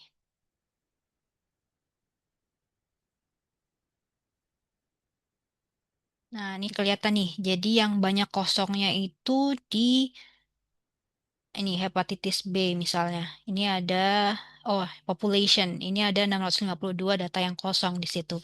Nah, untuk menangani data yang kosong, itu ada banyak opsi sebenarnya. Itu kita bisa menghapus data yang ada kosongnya, atau misalnya kita mau mengganti data yang kosong itu dengan rata-ratanya kayak gitu. Jadi ada banyak opsi. Jadi misalnya kalau yang di sini kita mau hapus aja datanya, itu caranya kita bisa buat data baru, data bersih misalnya gitu. Jadi kita mau menghapus, kita bisa memfilter datanya. Jadi untuk memfilter, jadi untuk manipulasi data itu ada banyak opsinya. Ini yang kita coba yang filter. Filter. Jadi yang ini tuh apa? Jadi ini tanda itu artinya den. Jadi kalau ada pipe di sini yang garis tegak lurus, terus kemudian ada tanda lebih besar, itu namanya kemudian. Jadi data ini kemudian akan kita filter kayak gitu. Jadi filter, kita mau filter nih data-data misalnya yang NA. Jadi kita yang akan kita mau filter ini nanti dia yang akan kita keep gitu, data yang tetap akan disimpan. Jadi kan tadi kita mau menghapus eh, yang missing value ya. Jadi is NA, kemudian misalnya datanya itu tadi life expectancy. Kita mau menghapus yang life expectancy-nya itu kosong kayak gitu. Ini itu berarti yang tidak, kalau yang SNA itu berarti yang life expectancy-nya kosong ya. Jadi kita kasih tanda yang tidak nih. Jadi kita mau menyimpan data yang dia ada life expectancy-nya gitu. Jadi kalau yang ini itu dia melihat yang kosong, jadi kita kasih tanda seru di depannya itu artinya negasi, yang tidak kosong kayak gitu. Jadi yang kita mau filter yang tidak kosong. Nah, ini kalau kita run, nanti dia itu berkurang. Kan awalnya ada 2938 observasi, kemudian ada data bersihnya itu setelah kita hapus yang kosong-kosong jadi 2928. Kayak gitu. Nah, ini selain filter, ini karena waktunya sebentar lagi ya. Jadi saya jelaskan sedikit aja. Jadi untuk manipulasi data itu ada banyak. Jadi tadi kita sudah belajar filter. Filter itu artinya kita mau melihat data yang kita memfilter data yang akan kita keep seperti yang kita simpan gitu. Jadi yang kita tidak butuhkan nanti dihilangkan. Nah, ada juga yang rename. Rename ini nanti adik-adik bisa gunakan kalau misalnya mau mengubah nama variabel kayak gitu. Kemudian ini ada mutate. Ini nanti kalau mau lihat kode lengkapnya bisa lihat di tadi link yang tadi itu ada kan notebook itu bisa dibuka aja di situ ya. Jadi mutate ini kalau kita mau membuat kolom baru dari kolom yang ada sekarang kayak gitu. Kemudian selain itu ya sih ini sih yang paling sering digunakan filters. Oh, select. Jadi select ini untuk kita mau mengambil kolom-kolom apa aja yang kita butuhkan. Jadi kan tadi kan kolomnya banyak ya ada 22. Jadi misalnya kalau kita mau pakai 3 kayak gitu, itu nanti bisa difilter. Oke. Ini untuk datanya. Kemudian ini tadi kita sudah coba bersih-bersih data. Kemudian selanjutnya kita mau membuat plot visualisasi. Nah, kalau untuk visualisasi nanti kita pakai yang disebut ggplot tadi. Kita kita import dulu library-nya ggplot 2. Ini dijalankan. Nah, misalnya kalau kita masukkan datanya pertama, tentunya kan ggplot, kemudian data sama dengan tadi apa ya, data bersih ya, data bersih. Nah, ini kalau kita jalankan, nah kelihatan kan ya di plot ini ada abu-abu kayak gitu. Itu kita, oke. Jadi nanti kan dia udah muncul plotnya. Tapi kan dia belum muncul apa-apa nih. Jadi Kita baru masukkan datanya aja. Jadi kita masukkan yang kedua, mapping. Mapping sama dengan AS, terus baru kita masukkan X sama dengan apa. Jadi contohnya kita life expectancy. Terus, bentar. Kita pakai ini aja ya. Kita mau membuat scatter plot. Oh, ininya Y-nya aja. X-nya itu kita mau schooling. Kayak gini. Ini kalau di run, nah itu udah muncul nih. Schooling di X, terus Y-nya itu life expectancy. Nah, ini kan dia baru plot kosong ya. Jadi selanjutnya kita mau menambahkan titik-titiknya. Ini di plus, ini kita kasih plus. Nah, nah ini untuk ininya geom point. Seperti itu. Jadi kalau yang tadi ini untuk masukin datanya, ini untuk masukin eh, variabel yang mau kita pakai. Kemudian geom point ini mau kita jenis plotnya. Jadi ada geom point itu tuh scatter plot, ada geom bar itu untuk yang data kategori, kemudian ada histogram dan lain sebagainya.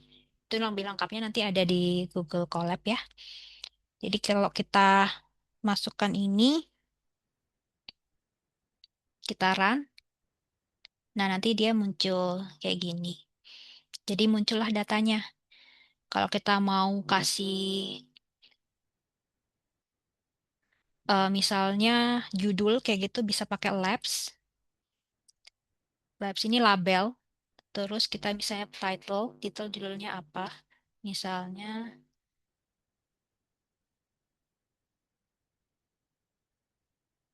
kayak gini.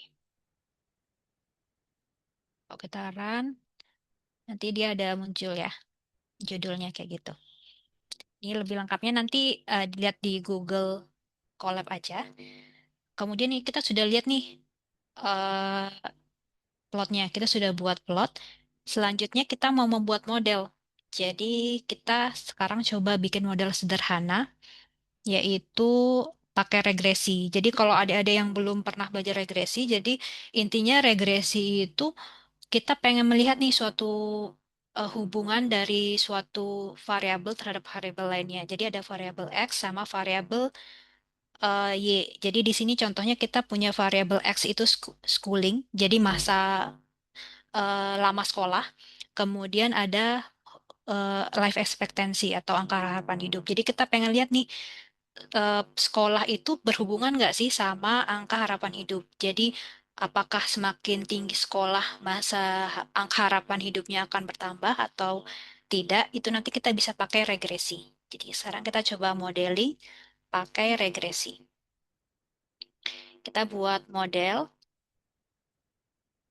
Nah, untuk regresi itu kita pakai yang disebut linear model, LM.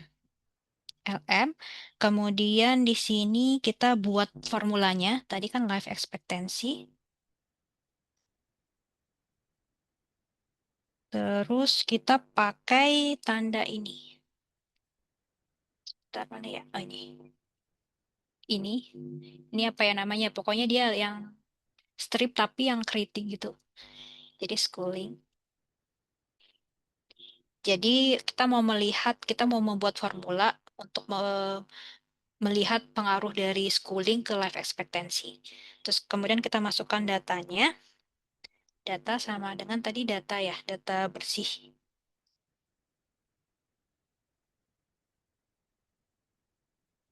Nah ini cukup gini aja. Ini untuk membuat model. Kemudian kita coba run. Sorry. Oh, Kak, Oh waktunya ini. sisa 5 menit lagi ya. Oh ya, siap. Ini sebentar aja ya. Ini tinggal satu aja kok. Oke. Referensi. Oke, ini kita buat. Tadi namanya salah. Jadi model. Nah, ini kan kita sudah buat model nih. Nah, kalau untuk melihat hasil modelnya, Kita pakai summary model. Nah, ini kelihatan nih. Kita lihat. Jadi selanjutnya kan kita sudah buat model ya. Nah, langkah terakhir itu kita interpretasi. Jadi hasil summary modelnya itu di sini kelihatan. Pertama itu ada koefisien. Jadi di sini kita lihat schooling itu 2. Jadi setiap peningkatan schoolingnya itu satu peningkatan schooling sama dengan kenaikan dari life expectancy sebesar 2,10 seperti itu. Nah, kalau intercept ini itu nilai misalnya kalau schoolingnya ini 0, tetap ada nilai dari life expectancy itu sebesar 44 kayak gitu. Nah, setiap kenaikan dari schooling itu nanti si life expectancy itu akan bertambah sebesar 2 seperti itu. Jadi kalau kita buat model, selanjutnya kita lihat tingkat signifikansinya apakah si schooling ini emang signifikan nggak sih atas kenaikan misalnya dari si life expectancy. Kita lihat di sini bintang-bintang. Jadi kalau biasanya itu yang dipakai 0,05 ya untuk p-value namanya.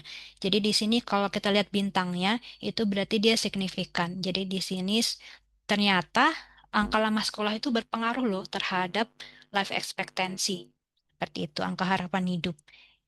Kayak gitu. Nah, ini kita kalau matriks lainnya kita melihat yang disebut R square. Jadi semakin dia mendekati satu, itu berarti modelnya semakin baik. Jadi kalau di sini misalnya 56, itu 0,56 itu berarti sekitar 56% kenaikan atau perubahan dari life expectancy itu bisa dijelaskan oleh angka lama sekolah.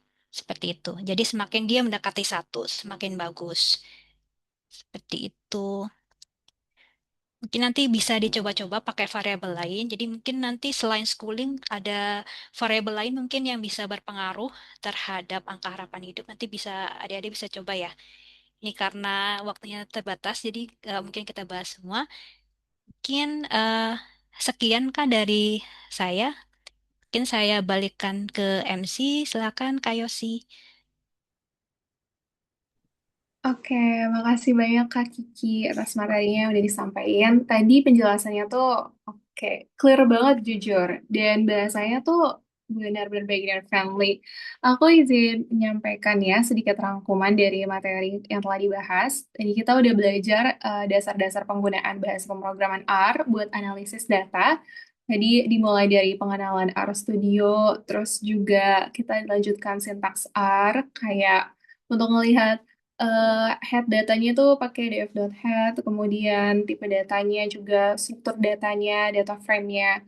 Selain itu, kita juga diperkenalkan dengan package-package R-nya, seperti deploy R, ggplot-nya juga untuk visualisasi datanya. Semoga teman-teman bisa nambahin ini sebagai project portofolio kalian ya. Dan Kak Kiki juga udah ngejelasin alur analisis data penggunaan R-nya dari import, cleaning, sampai visualisasi.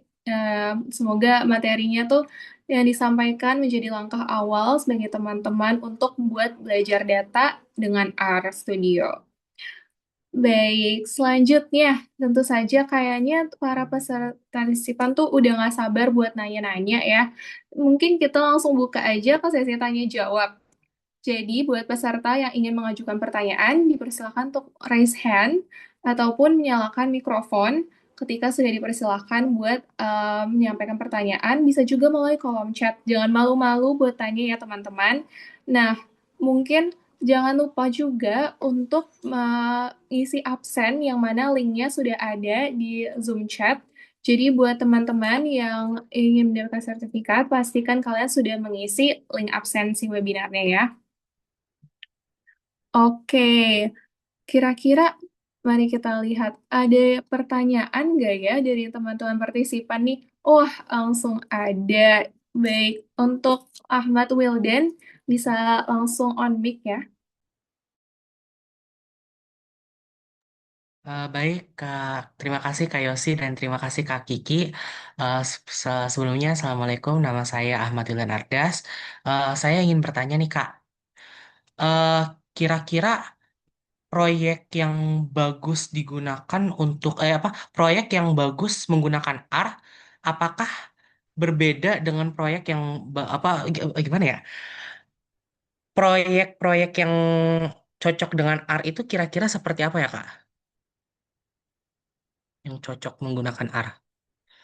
Dan apakah berbeda dengan proyek yang biasanya cocok menggunakan Python atau bahasa pemrograman yang lain? Terima kasih. Ini langsung dijawab aja Kak atau gimana? Boleh Kak Kiki langsung dijawab aja. Oh iya, jadi izin menjawab ya, Wildan ya. Jadi kalau R itu kan sebenarnya dia itu aplikasi bahasa pemrograman yang dia lebih banyak untuk statistik seperti itu. Jadi kalau proyek-proyek yang cocok pakai R itu sebenarnya yang lebih ke statistik dan dia banyak juga digunakan untuk bioinformatics. Jadi kalau teman saya yang di bioinformatika itu dia lebih menggunakan R dibandingkan menggunakan Python. Nah, kalau Python itu cocoknya itu kalau misalnya mau membuat model AI seperti itu. AI lebih cocok tuh pakai Python atau misalnya kita punya kebutuhan lebih lanjut misalnya membuat website kayak gitu. Nah, itu kita bisa pakai Python. Tapi kalau kebutuhannya itu memang mengolah data atau visualisasi data itu enaknya pakai R kayak gitu karena dukungan dia untuk eh, apa sih ekosistem statistiknya itu lebih bagus kayak gitu. Jadi akan lebih enak kalau menggunakan R. Pasti package-package-nya itu akan lebih banyak tersedia di R. Terutama misalnya kalau visualisasi data itu bagus banget kalau di R gitu. Di misalnya kalau di Python itu bisa bisa juga untuk visualisasi data, tapi kalau yang di R itu dia biasanya lebih matang kayak gitu. Mungkin saya harap menjawab, tapi ya bisanya tergantung kebutuhannya aja sih. Apakah terjawab, Kak Wildan? Baik, Kak, terima kasih. Ya, terjawab. Sama-sama. Sudah. Terima kasih. Oke, buat pertanyaan selanjutnya mungkin dari kolom chat ya, dari Kak Muhammad Khawarizmi. Kak, aku kan selama belajar coding pakai VS Code ya. R ini compatible dan nyaman gaya di VS Code atau lebih direkomendasikan menggunakan yang lainnya? Boleh silahkan Kak Kiki. Iya. Oh, kalau VS Code kalau saya pakai VS Code juga, tapi untuk menulis skripnya ya. Jadi sebenarnya bisa aja nanti nulis skripnya itu di VS Code.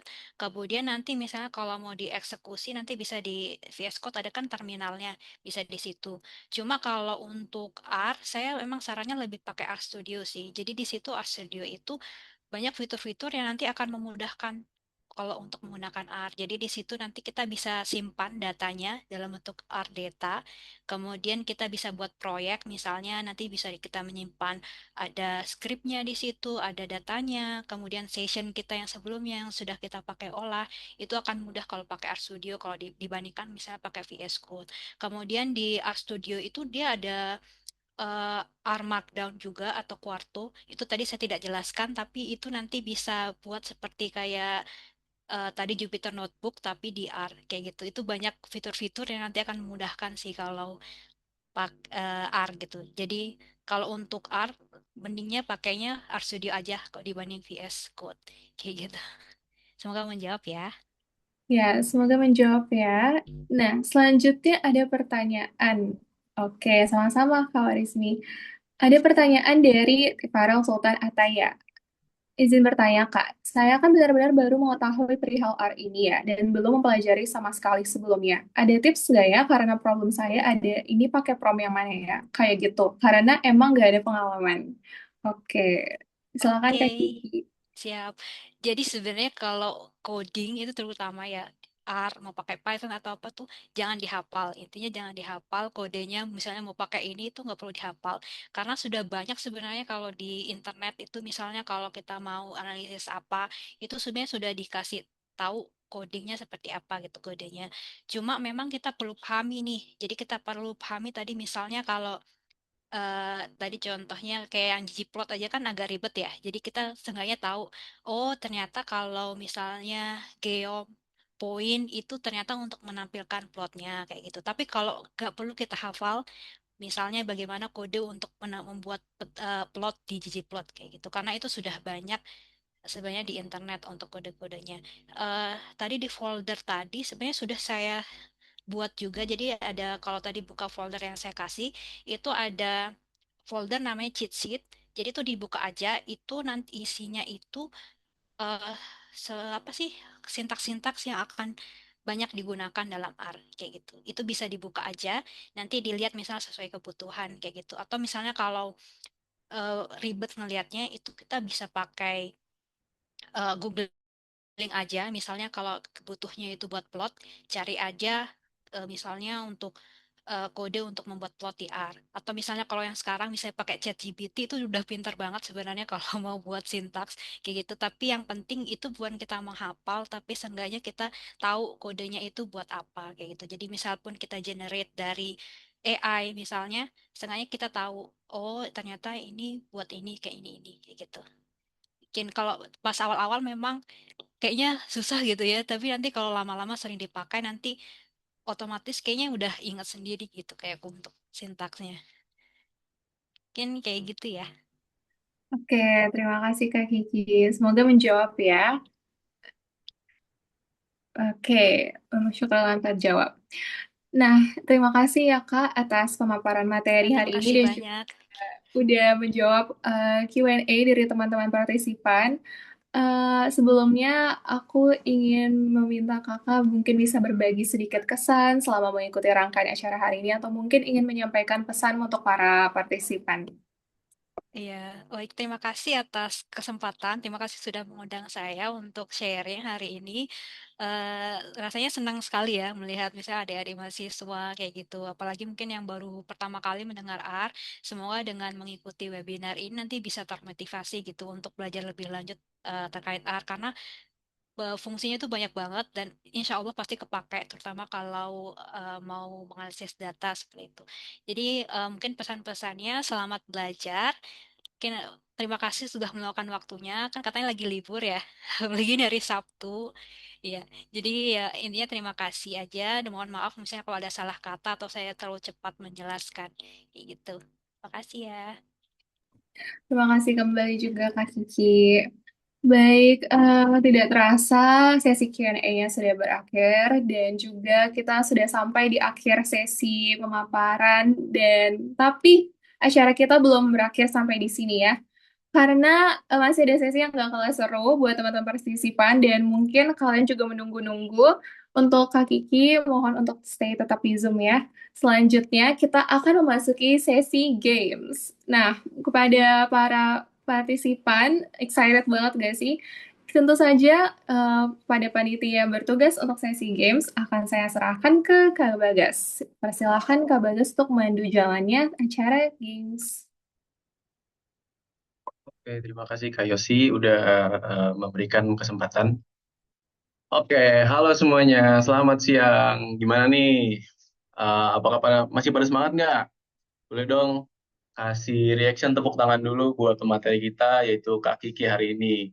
Daging banget materinya. Kita dapat banyak insight baru dari Kak Kiki tentang software R yang pastinya berguna banget buat kita pakai nanti ke depannya. Oke, wih semangat banget nih semuanya. Oke, kenalin, aku Bagas yang bakal nemenin kalian di sesi games kali ini. Tenang aja, kita nggak bakal ngomongin rumus-rumus atau coding-coding dulu nih. Kita mau main santai aja, refreshing. Dan yang pastinya, di sesi games ini ada hadiahnya. Coba yang mau hadiah absen dulu di kolom komentar, chat, ketik, mau kak gitu. Ayo, ayo, ayo. Mau kak, mau kak. Widih, ramai banget, ramai banget. Mantep nih, semangat banget nih, Hilmi. Terus juga ada Kak Rahel nih, semangat-semangat. Oke, mungkin sebelum itu aku mau jelasin rules dulu ya, rules untuk gamesnya. Jadi untuk sesi games kali ini bakalan ada 3 soal. Di mana satu soal pertama itu untuk pemanasan atau latihan, dan kedua soal terakhir itu ada sesi jackpot yang dapat hadiah.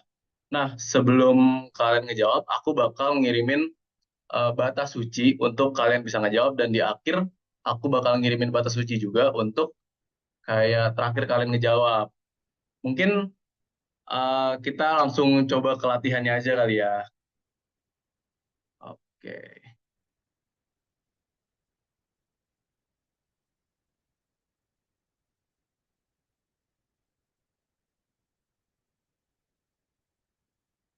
Oke. Nah, soal pertama nih. Belum, belum. Nah, soal pertama. Kita ke babak latihan. Apa fungsi utama dari melakukan analisis data menggunakan R? A. Menghapus semua file data secara otomatis. B. Membuat komputer kita berjalan lebih cepat. C. Membuat desain infografis tanpa menggunakan teks. D. Mengubah data mentah menjadi informasi berharga untuk mendukung pengambilan keputusan. Oke, aku bakalan ngirimin batas sucinya dulu ya. Sabar, sabar teman-teman. Belum, belum bisa jawab, belum bisa jawab. Oke, 1, 2, 3. Oke, ayo, ayo, ayo, ayo. Wih, rame banget, rame banget. Seru, seru, seru, seru, seru.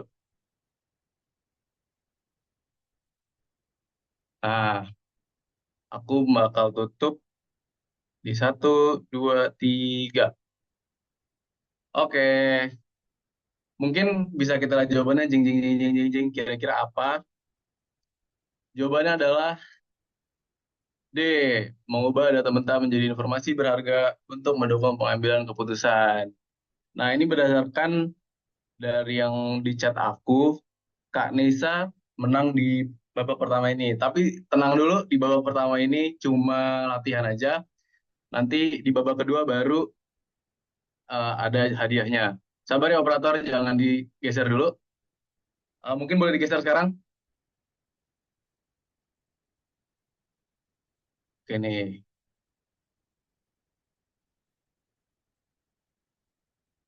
kita masuk ke sesi jackpot ya teman-teman. Oke, mulai jackpotnya nih. Tapi nanti dulu ya jawabannya teman-teman, aku kirim dulu batas sucinya. Nah, untuk soal kedua nih, eh, jika kita menulis tanda pagar di awal baris kode R, apa yang akan terjadi pada baris tersebut saat dijalankan? A. Kode otomatis berubah menjadi grafik. B. R akan memunculkan pesan error. C. R akan langsung menghapus baris tersebut. Dan yang D, kode akan dianggap sebagai komentar dan diabaikan oleh R. Oke, aku bakal kirim batas sucinya ya dalam 3, 2, 1. Wih, ramai banget.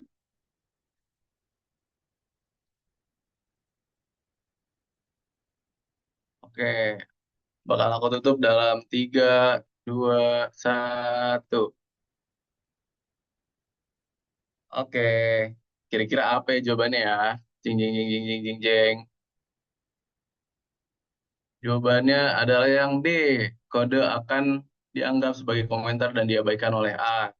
Nah, berdasarkan point of view aku, yang paling cepat dan yang paling benar jawabnya adalah Kak, siapa nih? Kak Helen. Congrats Kak Helen. Oke, sabar ya untuk soal jackpot kedua sebentar. Oke, boleh di next. Untuk soal jackpot kedua, nah, fungsi matematika apa yang digunakan di R jika kita ingin mencari nilai tertinggi dari sekumpulan data K? A. Absolut. B. Minimum. C. Maksimum. D. Square root. Sabar teman-teman. Batas sucinya kan belum dikirim ya? Oke, batas sucinya bakal aku kirim dalam 3, 2, 1.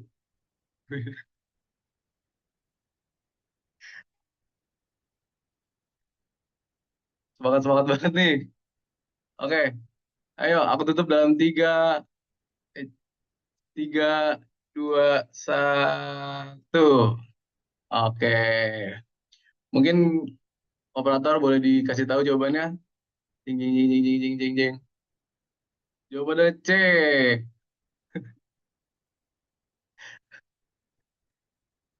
yaitu maksimum. Oke, dari point of view aku, yang menang adalah Kak Asmi. Selamat Kak Asmi dapat hadiah. Wah, selesai sudah dari 2 soal jackpot tadi. Seru banget. Selamat sekali lagi buat Kak Helen dan Kak Asmi yang masing-masing berhasil bawa pulang hadiah. Nah, nanti buat pemenang, nanti akan dihubungi oleh panitia yang bersangkutan dan jangan lupa ya untuk simpan bukti chat kamu. Buat yang belum menang, tenang aja. Next time kalau misalnya pojok statistik bikin acara lagi, pasti hadiahnya makin menarik. Makasih banyak teman-teman atas antusiasmenya. Seru banget bisa main bareng kalian semua. Aku, Bagas, pamit undur diri dari sesi games ini. Selanjutnya acara aku kembalikan ke MC. Silakan Kak Yosi. Oke, wow, thank you banget Kak Bagas atas sesi gamesnya. Oke, buat teman-teman yang sudah memenangkan, selamat ya. Dan buat teman-teman yang masih belum berkesempatan, jangan khawatir, tetap stay tune memantau pojok statistik UI. Baik, untuk sesi selanjutnya, kita akan melakukan penyerahan sertifikat kepada narasumber serta dokumentasi simbolis. Kembali pada Kak Kiki untuk bisa melakukan dokumentasi dan juga kepada panitia dokum dipersilahkan.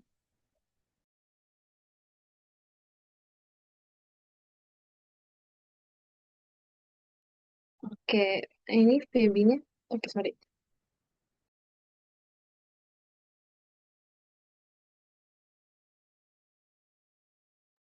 Oke, aku izin dokumentasi ya. Satu, dua, tiga. Oke, sudah.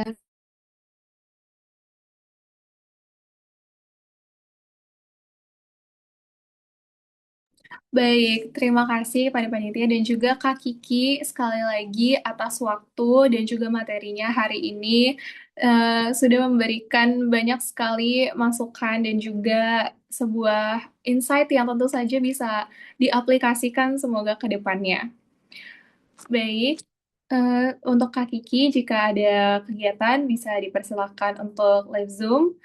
Dan juga untuk tidak terasa, kita akan melakukan sesi dokumentasi untuk seluruh partisipan. Nah, saya mohon kepada seluruh peserta untuk jangan lupa sekali lagi mengisi absensi, dan untuk dokumentasi ini tetap on cam sambil menggunakan background Zoom yang ada di grup chat WA. Baik, wah, wah, wah. Udah pada menampilin wajahnya nih. Siap-siap buat gayanya, mau gaya apa? Pastikan kalian rapiin tampilan kalian, terus juga kasih pose terbaiknya, karena ini akan menjadi dokumentasi nanti yang di pojok statistik UI webinar kedua. Baik, saya serahkan ke panitia dokumentasi, persilahkan. Oke, untuk slide pertama. Satu, dua, tiga. Untuk slide kedua. Satu, dua, tiga. Oke, slide ketiga. Satu, dua, tiga. Untuk slide terakhir. Satu, dua, tiga. Oke, sudah. Oke, terima kasih kepada panitia dokumentasi. Sekali lagi, kepada para peserta, jangan lupa ya untuk mengisi absensi dan juga nanti akan ada survei kepuasan yang telah disediakan oleh panitia. Nanti pendataan ini sangat penting supaya memperoleh e-sertifikat. Tentu saja tidak terasa kita sudah sampai di penghujung acara. Saya mengucapkan terima kasih kepada narasumber kita, Kak Kiki, dan juga para eh, tamu undangan dari BPS Kota Depok, serta seluruh peserta partisipan dalam webinar hari ini. Semoga ilmu yang telah disampaikan dapat bermanfaat dan juga dapat dijadikan application ataupun project untuk ke depannya. Akhir kata, sekali lagi, ini adalah survei kepuasan, sudah dikirim, jangan lupa diisi. Saya sebagai MC dan moderator, mohon maaf apabila terdapat kesalahan selama memandu acara. Mewakili seluruh panitia, wassalamualaikum warahmatullahi wabarakatuh.